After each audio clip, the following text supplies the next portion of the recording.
രാവിലെ തന്നെ ഞങ്ങളെല്ലാവരും പശുവിൻ്റെ അടുത്തായിരുന്നു കേട്ടോ. പശുവിന് പ്രസവ ഡേറ്റ് ആയിട്ടുണ്ട്. ഞങ്ങൾക്ക് എല്ലാവർക്കും ഭയങ്കര ടെൻഷനായിരുന്നു. എന്താവും എങ്ങനെയാവും എന്നൊക്കെ വിചാരിച്ചിട്ട് കേട്ടോ. പക്ഷേ പേടിച്ച പോലൊന്നും ഉണ്ടായിരുന്നില്ല. പശുവിൻ്റെ പ്രസവം കഴിഞ്ഞു. മൂരിക്കുട്ടിയായിരുന്നു, സുഖമായി ഇരിക്കുന്നു കേട്ടോ. ഇനി മാച്ച് വീഴണം. മാച്ച് വീഴാനുള്ളൊരു വെയിറ്റിങ്ങിലാണ് ഞങ്ങളെല്ലാവരും കേട്ടോ. പ്രസവിച്ച് കഴിഞ്ഞു എന്ന് പറഞ്ഞാൽ 3 മണിക്കൂർ അല്ലെങ്കിൽ 4 മണിക്കൂറിൻ്റെ ഉള്ളിലാണ് മാച്ച് വീഴാറ് കേട്ടോ. അപ്പോൾ അതിന് വേണ്ടി കാത്തിരിക്കുകയാണ് ഞങ്ങളെല്ലാവരും. ആ ഒരു ടൈമിൽ മൂരിക്കുട്ടൻ മെല്ലെ എണീറ്റ് നടക്കാനുള്ളൊരു ശ്രമം നടത്തുന്നുണ്ട്. അപ്പോൾ ഓരോ അടി തത്തിക്കും മുത്തിക്കും വെച്ചിട്ട് അതെ ഓരോ അടി ഇങ്ങനെ നടന്നുകൊണ്ടിരിക്കുന്നുണ്ട് കേട്ടോ. അതിൽ തള്ളപ്പശു ഒപ്പം സപ്പോർട്ടായിട്ട് നിൽക്കുന്നുണ്ട്. കുറച്ചും കൂടെ സ്പീഡ് കൂട്ടുക എന്നുള്ളൊരു മൈൻഡിൽ ഒപ്പം നിൽക്കുന്നുണ്ട് കേട്ടോ. പിന്നെ ഇനി മൂരിക്കുട്ടനെ ഒന്ന് പാൽ കുടിപ്പിക്കണം. അതൊരു ടാസ്ക്കാണ് കേട്ടോ. ആദ്യമായിട്ട് പാൽ കുടിപ്പിക്കുക എന്ന് പറയണത്. കാരണം അവർക്കും അറിയില്ലല്ലോ എന്ത് എങ്ങനെ ഒന്നും അറിയില്ലല്ലോ. അപ്പോൾ അമ്മ ഒപ്പം നിൽക്കുന്നുണ്ട് കേട്ടോ പാൽ കുടിപ്പിക്കാനായിട്ട്. അങ്ങനെ അത് തള്ളപ്പശു നക്കി കൊടുക്കുന്നുണ്ട്. മൂരിക്കുട്ടൻ പാൽ കുടിച്ചുകൊണ്ടിരിക്കുന്നുണ്ട്. അമ്മ ഒപ്പം നിൽക്കുന്നുണ്ട് കേട്ടോ. അത് കഴിഞ്ഞിട്ട് മൂരിക്കുട്ടന് പാൽ കൊടുത്ത് കഴിഞ്ഞിട്ട് പിന്നെ എക്സ്ട്രാ പാലുള്ളത് പീച്ച് കളയണം. എന്നാലേ നീര് ഇല്ലാതിരിക്കുള്ളൂ കേട്ടോ.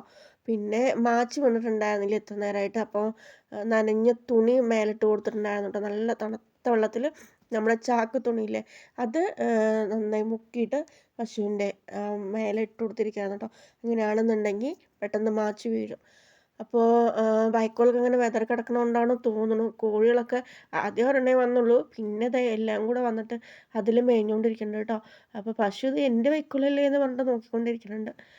അപ്പോൾ അങ്ങനെ മാച്ച് വീഴാത്ത കാരണം കൊണ്ട് മുളൻ്റെ ഇല വെട്ടിയിട്ട് കൊടുത്താണ് കേട്ടോ. അപ്പോൾ ആ മുള്ള ഇല കഴിച്ചു എന്ന് പറഞ്ഞാൽ പെട്ടെന്ന് മാച്ച് വീഴും അത്ര കേട്ടോ.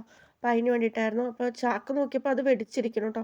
നനഞ്ഞ ചാക്ക് ഇട്ട് കൊടുത്തല്ല. അപ്പോൾ അതൊന്ന് വെള്ളത്തിൽ മുക്കിയിട്ട് പിന്നെ ഒന്ന് മേലെ ഇട്ട് കൊടുത്തായിരുന്നു. അങ്ങനെ കുറച്ച് നേരം വെയിറ്റ് ചെയ്തപ്പോൾ മാച്ച് വന്നിട്ടുണ്ടായിരുന്നു കേട്ടോ. പിന്നെ നമ്മൾ തൊഴുത്തിൽ കയറ്റി പശുവിനെയും അതുപോലെ മൂരിക്കുട്ടീനെയും തൊഴുത്തിൽ കയറ്റിയതും അങ്ങനെ പെട്ടെന്ന് പശു കിടന്നിട്ടുണ്ടായിരുന്നു കേട്ടോ. അപ്പോൾ കിടന്ന് അങ്ങനെ ദേ ചെറുതായിട്ട് പാലൊക്കെ പോയിക്കൊണ്ടിരിക്കുന്നുണ്ട്. പശു എന്തായാലും സേഫായി ഇരിക്കുന്നുണ്ട് കേട്ടോ. പശുവും കുട്ടികളും സുഖമായിരിക്കണം. അപ്പോൾ അങ്ങനെ ഇനി കഞ്ഞി കൊടുക്കണം കേട്ടോ. പച്ചരി കഞ്ഞിയാണ് വെച്ചിട്ടുണ്ടായിരുന്നത്. അപ്പോൾ ലൈറ്റ് ചൂടോടെ പച്ചരി കഞ്ഞി അതിൽ ഗോതമ്പ് തവിടും കല്ലുപ്പും നന്നായി ഇടണം കേട്ടോ. അപ്പോൾ അതൊക്കെ ചേർത്ത് അങ്ങനെ കഞ്ഞി കൊടുത്തിട്ടുണ്ടായിരുന്നു.